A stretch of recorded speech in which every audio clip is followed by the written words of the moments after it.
Okay, so we're starting lesson 11-2, which is regarding the surface area of prisms and cylinders. So in 7th grade you did this, but you probably did it as separate surfaces, which is the technique I'm going to show you right now. Basically, you have all the dimensions of your prism, and you first start out by thinking of each surface separately. So you have the top and the bottom here.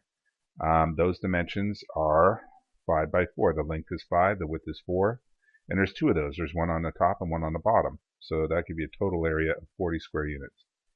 And then you look at the left side and the right side. Those are identical surfaces as well. The dimensions of these are 3 by 4, or 4 by 3. And there's two of those. So that's a total of 24 square units. And all that's left now is the front and the back.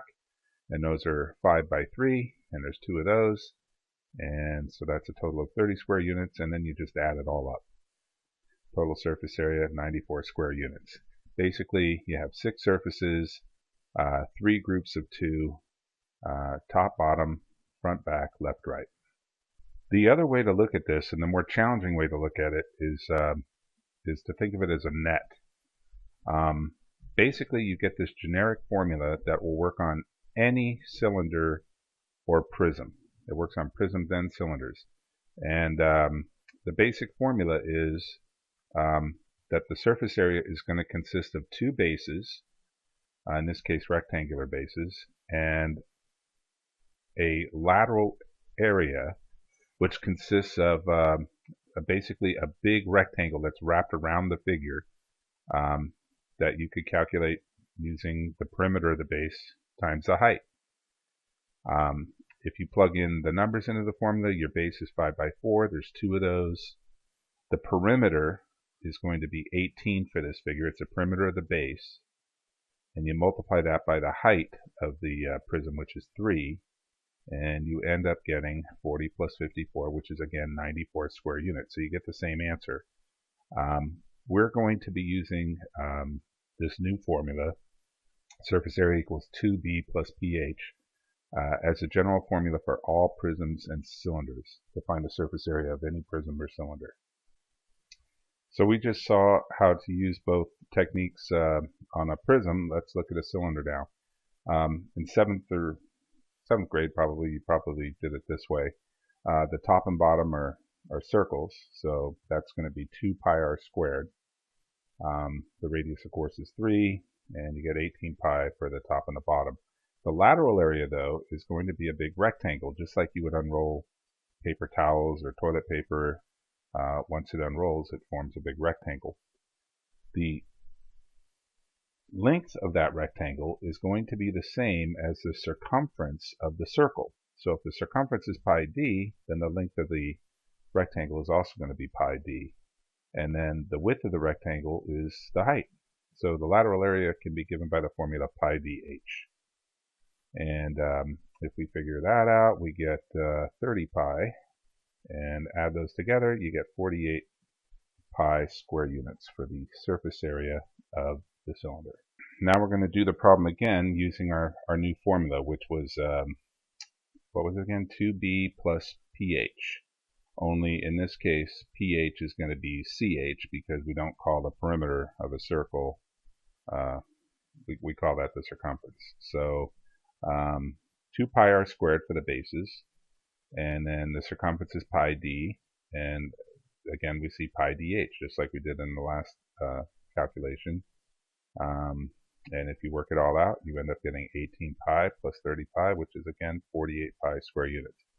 So pretty much the same technique, but we can see our formula, surface area equals 2b plus ch, working for a cylinder as well as it does for a prism. Okay, why don't you pause the video here and see if you can find the surface area of this prism. You can do it either way, either using the formula 2b plus ph or doing it as separate surfaces. I'm going to do it as separate surfaces this time. Next time I do a triangular prism, I'll use the formula. So I have 2 bases that are both triangles. The formula, of course, is half the base times the height, but since there's 2 of them, the 2 and the 1/2 will sort of cancel out, and I'll just end up with 12 for my surface area of the 2 bases. The bottom looks like it's a rectangle. It's 8 by 4, so that's 32. the left looks like it's a rectangle that's 3 by 8, so that's 24. And then the top right rectangle is a 5 by 8, so that's 40. We add it all up, we get a perimeter, or a surface area of 108 square centimeters. Alright, for this triangular prism, I'm going to use the formula 2b plus ph.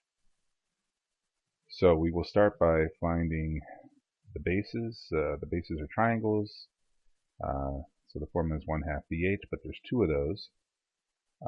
Now for the perimeter of the base, we're going to be adding up 3 plus 4 plus 5.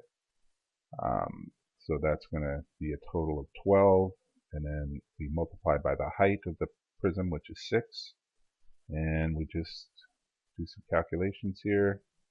The 2 and the 1/2 drop out, and you end up getting 12 plus 72, which is 84 square units.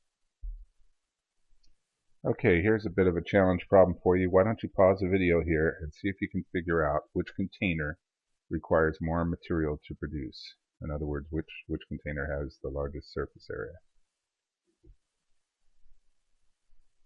So if we use the formula for the prism, 2b plus ph, the bases are 7 by 7. There's two of those, and the perimeter is going to be 4 7s, which is 28, times the height of the prism, which is 9, and that gives a total surface area of 350 square units. If we do the cylinder, using the same idea, 2 pi r squared plus the circumference, pi dh, times the height, you end up getting a surface area of 112 pi, which is about 351. So that's just a little bit bigger. Okay, this is a much more complicated figure. You're definitely going to want to write down your plan and all your formulas down and do this just like we did 2D composite figures. This is a 3D composite figure, but you want to be really super organized here to make sure you find the area of each and every surface and you don't leave anything out. So my plan is I'm going to start with the base area of the hexagon and kind of work my way up. The formula for that would be 1/2 PA or 1/2 NSA if you like that formula more. It's got 6 sides, each side's 8. So the perimeter of the base is going to be 48. 6 times 8, 48. And solving for this triangle, I see the hypotenuse 4 root 3.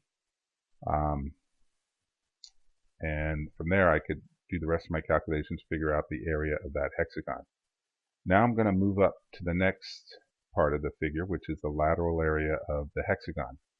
That consists of basically 6 rectangles that are each 3 by 8. Then you've got the top part of the hexagon, which has got a circle cut out of it. So that's going to be the base area. It's going to be the same base that I found earlier, minus the circle. And then the lateral area of the cylinder, have to figure that out, pi dh.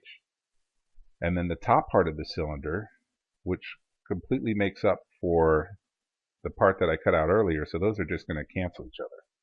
So the next step is to substitute all the values in. And again, you could watch this over again or go back and pause the video if you're not understanding where I'm getting these numbers from. But this is what it works out to, the exact solution and also the estimate. Okay, again, you might want to pause the video here to see if you can find the surface area of this cylinder with a cube on top. My plan is to start at the bottom.